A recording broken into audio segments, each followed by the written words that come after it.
Hello दोस्तों, आप सभी का स्वागत है पीएस गुरुजी रैंकर्स क्लासेस पर।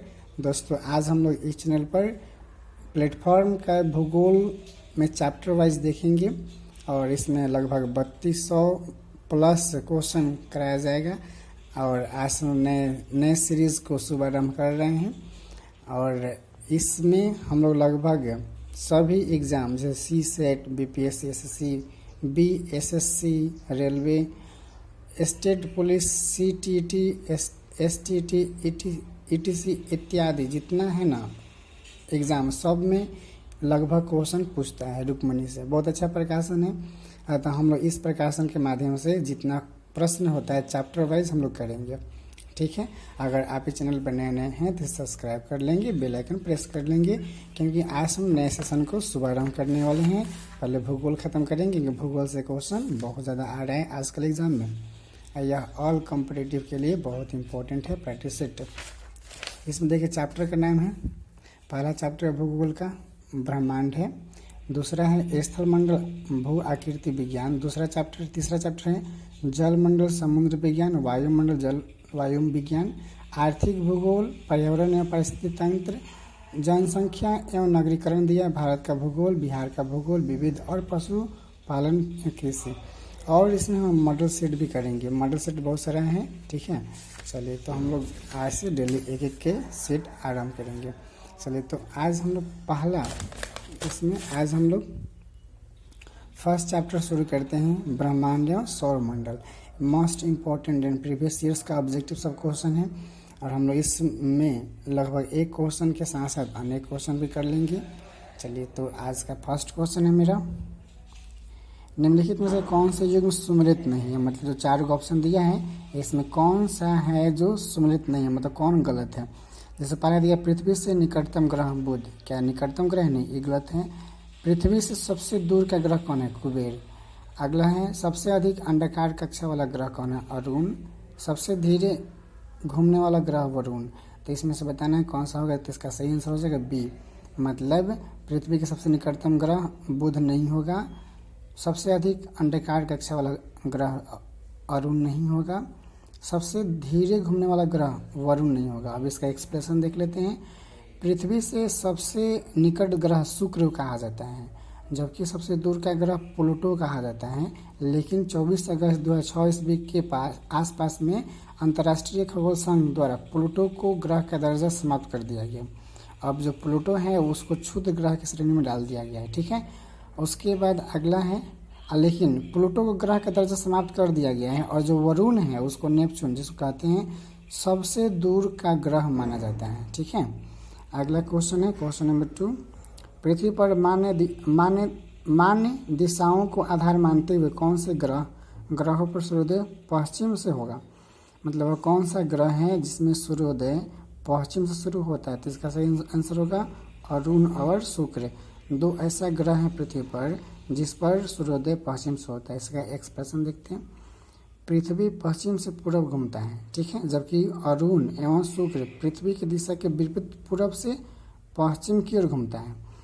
इसीलिए इन दोनों ग्रहों पर सूर्योदय पश्चिम में और सूर्यास्त पूरब में होता है। उल्टा अरुण और शुक्र ग्रह के अलावा अन्य ग्रहों पर सूर्योदय हमेशा पूरब में और सूर्यास्त पश्चिम में होता है। याद रखिए क्वेश्चन पूछता है कि वह कौन ऐसा 2 ग्रह है जिस पर सूर्योदय पश्चिम से होता है। इसका सही आंसर होगा अरुण और शुक्र। अगला क्वेश्चन, सूर्य तथा पृथ्वी के बीच न्यूनतम दूरी कब होता है। तो इसका सही आंसर होगा 3 जनवरी को सबसे न्यूनतम दूरी होता है। अब इसका एक्सप्रेशन देखिए, पृथ्वी जब सूर्य के चारों ओर घूमता है तो पृथ्वी तथा सूर्य के बीच की दूरी में परिवर्तन होता है। सही बात है, जब चारों ओर घूमेगा पृथ्वी सूर्य के तो उसके बीच की दूरी क्या बढ़ेगा घटेगा। लेकिन सूर्य तथा पृथ्वी के बीच न्यूनतम दूरी 3 जनवरी को होता है, जबकि सबसे ज़्यादा दूरी 4 जुलाई को होता है। और जो न्यूनतम दूरी होता है उसको हम कहते हैं उपसौर्य और जो अधिकतम दूरी होता है उसको बोलते हैं अपसौर्य। ठीक है, और इसमें दिया अगला देखेंगे, 22 दिसंबर को दक्षिणी अयांत पर 22 दिसंबर को मकर रेखा पर सूर्य की किरण लंबवत पड़ती है, लेकिन 21 जून को कर्क रेखा पर सूर्य किरण क्या लंबवत पड़ती है। याद रखेंगे क्वेश्चन पूछता है कि 22 जनवरी, या पूछेगा कि मकर रेखा पर सूर्य किरण लंबवत कब पड़ती है, तो 22 दिसंबर को। और कर्क रेखा पर सूर्य किरण लंबवत कब पड़ेगी, तो 21 जून को। ठीक है, अगले प्रश्न चलते हैं। अगला प्रश्न दिया है कि जब पृथ्वी सूर्य से न्यूनतम दूरी पर होता है तो पृथ्वी की इस अवस्था को क्या कहते हैं।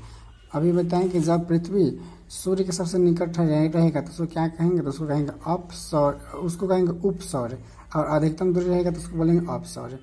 यहाँ लिखा करेंगे अपसौर और उपसौर। पृथ्वी के परिक्रमण गति के दौरान 4 जुलाई को पृथ्वी अपनी कक्षा में सूर्य से अधिक दूरी लगभग 15.2 करोड़ किलोमीटर पर होती है। मतलब कब, 4 जुलाई को 15.2 करोड़ किलोमीटर तक रहती है। तो इस स्थिति को सुरुच्च एवं रविच्च कहते हैं। ठीक है, लेकिन 3 जनवरी को पृथ्वी सूर्य के निकट रहती है, लगभग 14.73 करोड़ किलोमीटर पर होती है। इस स्थिति को उपसौर्य कहा जाता है। याद रखेंगे, सिंपल याद रखिए, सबसे निकटतम दूरी क्या कहेंगे, उपसौर्य, और अधिकतम दूरी को अपसौर्य। ठीक है, अगला प्रश्न, सूर्य से पृथ्वी की अधिकतम दूरी कब होती है। सूर्य से पृथ्वी की अधिकतम दूरी कब होगा, तो इसका सही आंसर होगा 4 जुलाई। 4 जुलाई को सबसे ज़्यादा दूरी होता है। इसमें दिया है पृथ्वी जब सूर्य के चारों ओर घूमता है तो पृथ्वी तथा सूर्य के बीच की दूरी में परिवर्तन होता रहता है। सही है, सूर्य तथा पृथ्वी के बीच न्यूनतम दूरी 3 जनवरी को होता है, जिसको क्या कहते हैं, तो याद रखिएगा, उसको हम उपसौर्य कहेंगे। और जबकि इनके बीच अधिकतम दूरी 4 जुलाई को होता है, जिसको अपसौर्य कहा जाता है। न्यूनतम दूरी की इस घटना को उपसौर और अधिकतम दूरी को अपसौर कहा जाता है। अगला दिया है, पृथ्वी की अपने धुरी पर घूमने गति कब सबसे ज़्यादा होता है। मतलब पृथ्वी की अपनी धुरी पर घूमने गति सबसे ज़्यादा कब होगा, तो इसका सही आंसर होगा यह गति सदा समान रहती है। अगर धुरी पर इधर उधर होने लगेगा तो फिर दिक्कत होगा, सूर्यास्त सूर्योदय होने में दिक्कत होगा, इसलिए यह गति सदा समान रहती है। कैसे, इसका एक्सप्रेशन देखते हैं। पृथ्वी अपने धुरी पर पश्चिम से पूरब में लगभग 1610 किलोमीटर प्रति घंटा की एक समान गति से चलता रहता है, घूर्णन करता रहता है, और 23 घंटा 56 मिनट 4 सेकंड में एक चक्कर लगाता है। याद रखेंगे, जो पृथ्वी अपनी धुरी पर लगभग 1610 किलोमीटर की रफ्तार से घूर्णन गति करता रहता है, और यह 23 घंटा 56 मिनट 4 सेकंड में एक चक्कर पूरा कर लेता है। 3 जनवरी को पृथ्वी सूर्य से निकट दूरी पर रहता है, जबकि 4 जुलाई को पृथ्वी सूर्य से अधिकतम दूरी पर रहता है। चलिए, तो अगले प्रश्न में चलते हैं। अगला प्रश्न, सौर दिवस तथा नक्षत्र दिवस के विषय में कौन सा कथन सही होता है। मतलब सौर दिवस और नक्षत्र दिवस के विषय में कौन सा कथन सही दिया हुआ है। इसका सही आंसर होगा सौर दिवस की अवधि नक्षत्र दिवस से अधिक होता है। आखिर ऐसा क्यों, तो सौर दिवस, पहले समझते सौर दिवस होता क्या है। कह रहे कि एक निश्चित मध्यस्थ रेखा पर सूर्य जब उत्तरोत्तर 2 बार गुजरता है, मतलब उत्तर से जब 2 बार गुजरता है, तो इसमें जो भी समय लगता है उसको बोलते हैं सौर दिवस। कहने का अर्थ है कि जब सूर्य उत्तरोत्तर से जब 2 बार गुजरता है तो इसमें जो भी समय लगता है गुजरने में उसको बोलते हैं सौर दिवस। जैसे इसमें 24 घंटा का समय लगता है, सिंपल याद रखिएगा, 24 घंटा को बोलेंगे सौर दिवस।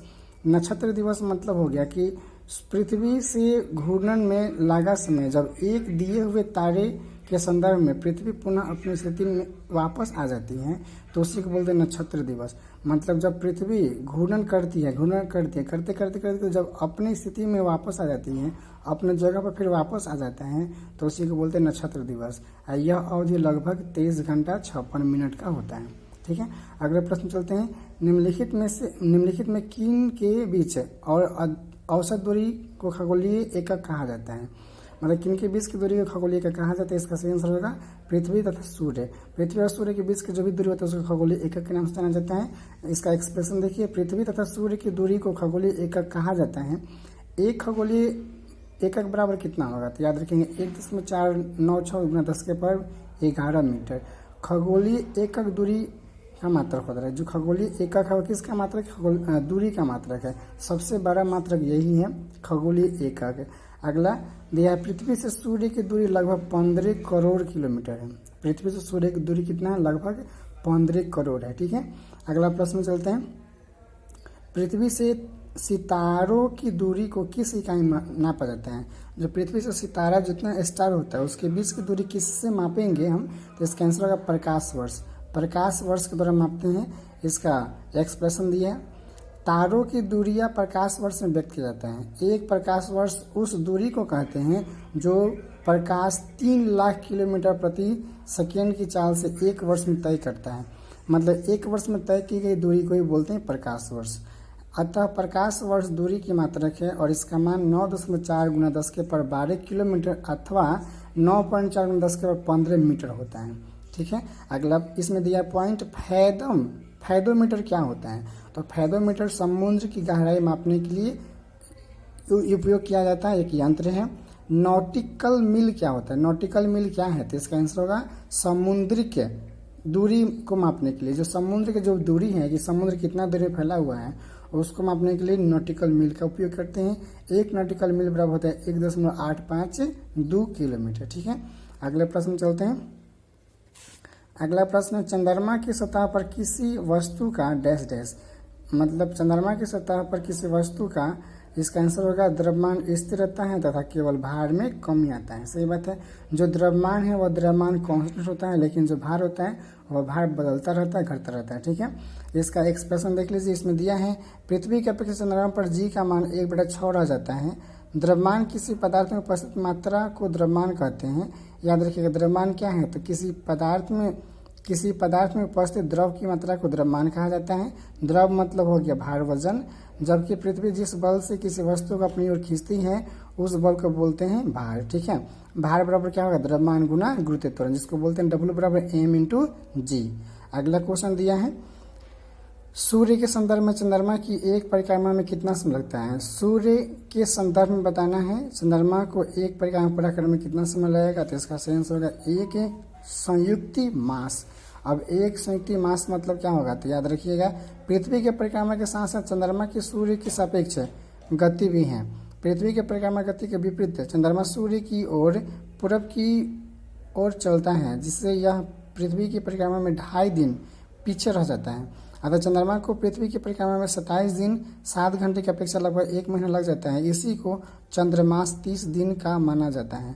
कहने का मतलब जब चंद्रमा पृथ्वी की परिक्रमा करता है तो लगभग 27 दिन 7 घंटा पीछे रह जाता है, जिसको चंद्रमास कहते हैं। इसको लगभग माना जाता है 30 दिन का। ठीक है, सूर्य से के सापेक्ष गति के कारण ही चंद्रमा प्रतिदिन 50 मीटर देर से उदय होता है।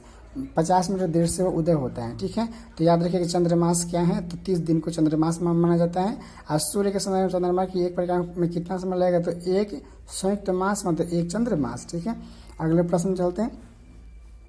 अगला प्रश्न है, पृथ्वी से चंद्रमा का सदा एक ही भाग दिखाई देता है, ऐसे क्यों? तो इसका आंसर होगा चंद्रमा को अपनी धुरी पर एक घूर्णन तथा पृथ्वी के चारों ओर एक परिक्रमा करने में जो भी समय लगता है वो दोनों का दोनों बराबर होता है। इसी वजह से पृथ्वी से चंद्रमा को सदा एक ही भाग दिखाई देता है। इसका एक्सप्रेशन देखिए, चंद्रमा की परिक्रमा और घूर्णन अवधि एक ही है। इसके परिणाम स्वरूप पृथ्वी से हमें चंद्रमा का केवल एक ही भाग दिखाई पड़ता है, क्योंकि दोनों का परिभ्रमण टाइम जो भी होता है ना, चक्कर लगाने का जो टाइम होता है सेम होता है। अब यहाँ दिया है कि चंद्रमा पृथ्वी का एक चक्कर लगभग 27.3 दिन में पूरा कर लेता है।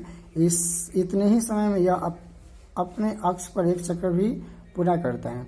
अगला प्रश्न है, अति उच्च ज्वार स्प्रिंग टाइड्स कब होता है?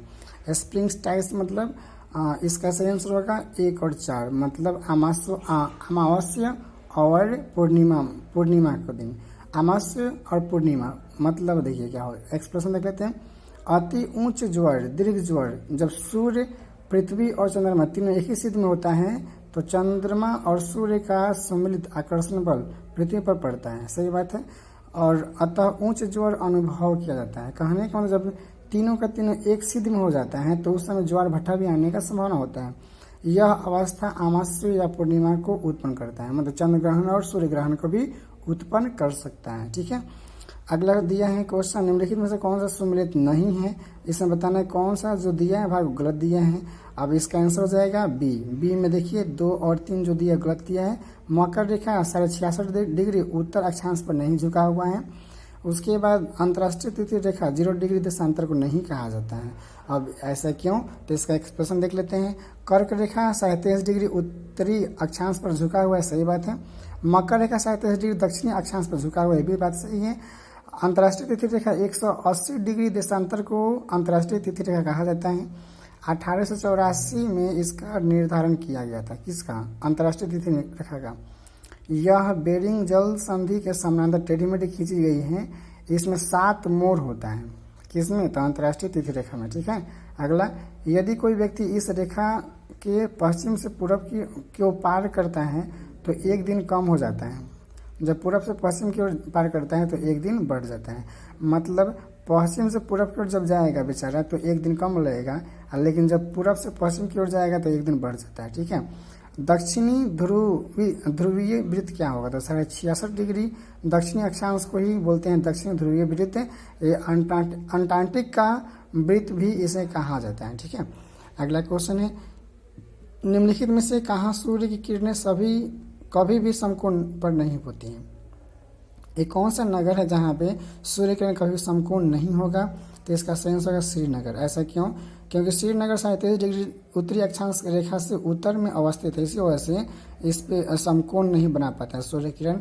सूर्य 37 डिग्री अक्षांश से उत्तर या दक्षिण कभी नहीं जाता है, कभी नहीं जाता, इसी वजह से श्रीनगर में सूर्य किरण कभी समकोण नहीं बना पाता है। ठीक है। अगले प्रश्न चलते हैं। अगला प्रश्न, ऑस्ट्रेलिया में सबसे लंबा दिन कब होगा? ऑस्ट्रेलिया में सबसे लंबा दिन कब होगा? तो इसका सही आंसर होगा 22 दिसंबर को, क्योंकि इस तिथि को सूर्य किरण मकर रेखा पर लंबवत पड़ता है। चूंकि ऑस्ट्रेलिया दक्षिणी गोलार्ध में स्थित है, अतः इस तिथि को दक्षिणी गोलार्ध में सबसे बड़ा दिन और छोटा रात माना जाता है। ठीक है। अगला प्रश्न, डैश डैश से डैश की ओर जाते हुए दिन और रात की अवधि में अंतर बढ़ता है। मतलब भूमध्य रेखा से ध्रुव की ओर जाएंगे, पृथ्वी जाता है तो दिन और रात की अवधि में अंतर होता है। भूमध्य रेखा से जब ध्रुव की ओर बढ़ते हैं तो दिन और रात की अवधि में अंतर आता रहता है। ठीक है। अगला प्रश्न, निम्नलिखित में से कौन सा कथन सत्य नहीं है? जो भी दिया है ऑप्शन, इसमें से कौन सा कथन गलत है? तो शीत अयनांत के समय सूर्य कर्क रेखा पर लंबवत पड़ता है, ये बात गलत दिया है। ऐसा क्यों? शीत अयनांत के समय सूर्य मकर रेखा के लंबवत होता है, इसे मकर संक्रांति भी कहा जाता है। इसी वजह से 22 दिसंबर को लोग मकर संक्रांति के रूप में मनाते हैं। ठीक है। अगला दिया है, निम्नलिखित में से कौन सा युग में सुमेलित नहीं है? तो इसका सही आंसर हो जाएगा सी में जो दिया है 1 नंबर ग्रीष्म अयंत 21 मार्च को नहीं होता है, पतझड़ विश्वत 21 जून को नहीं होता है, वसंत विश्वत 23 सितंबर को नहीं होता है। तो कब कब होता है जी? तो ग्रीष्म अयंत 21 जून को होता है, शीत अयंत 22 दिसंबर को होता है, पतझड़ विश्वत 21 मार्च को होता है, बसंत विश्वत 21 मार्च को, शरद विश्वत 23 सितंबर को होता है। ठीक है। अगला प्रश्न चलते हैं।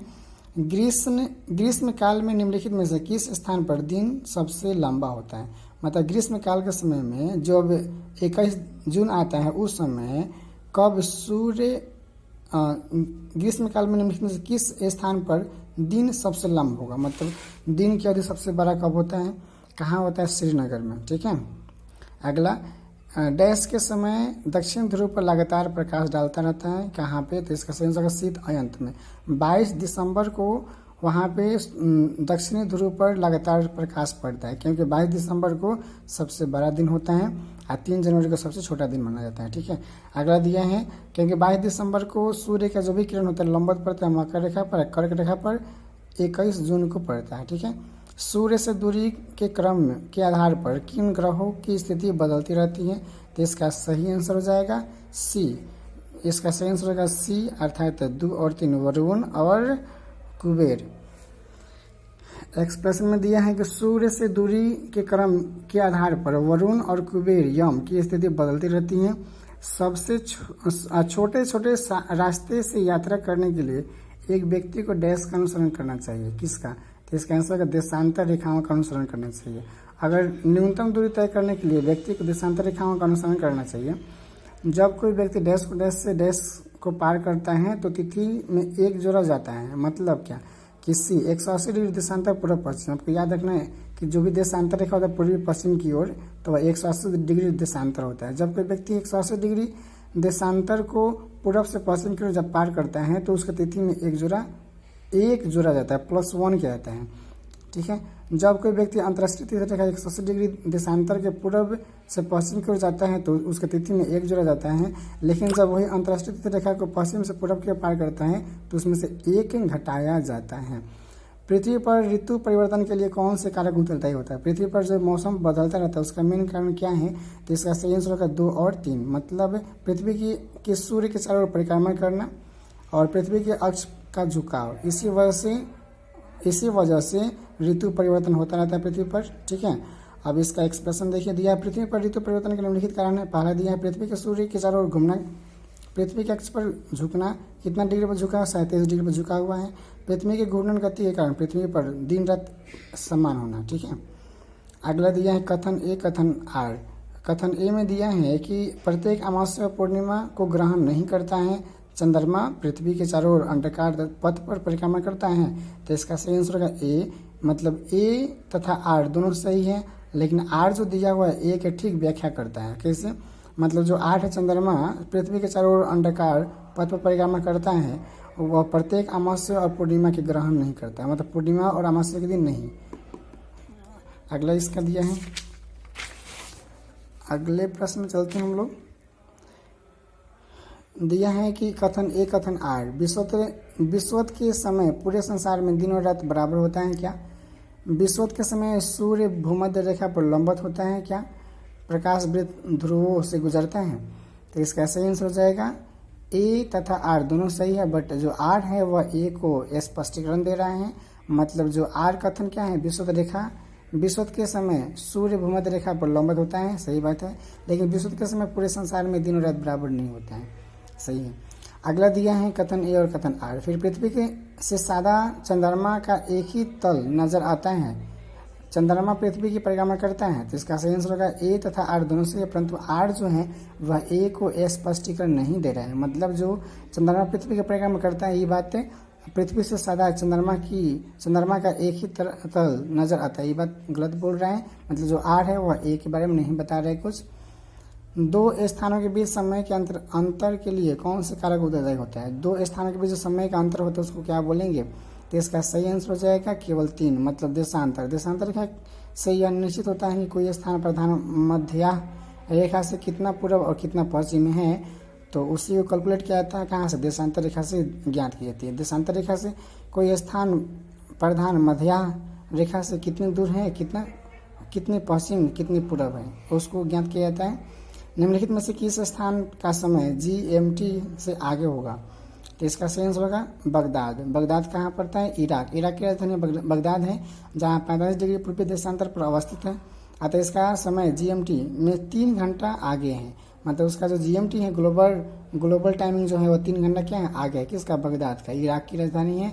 बाकी जितना भी शहर है लिस्बन, न्यूयॉर्क, ब्यूजर्स, आयर्स, इसका GMT 0 डिग्री देशांतर से पश्चिम में अवस्थित है, अतः इसका समय GMT से पीछे है। ठीक है, निम्नलिखित में से किस स्थान का समय GMT से सबसे पीछे है? तो इसका सही आंसर हो जाएगा, इसका सही आंसर होगा लॉस एंजल्स और मॉन्ट्रियल, GMT से पश्चिम में अवस्थित हैं। किसी भी देश का समय ग्रीनविच मानक समय देश से गुणक भिन्न होता है, तो आधे घंटे गुणक से भिन्न होता है। ठीक है, चलिए तो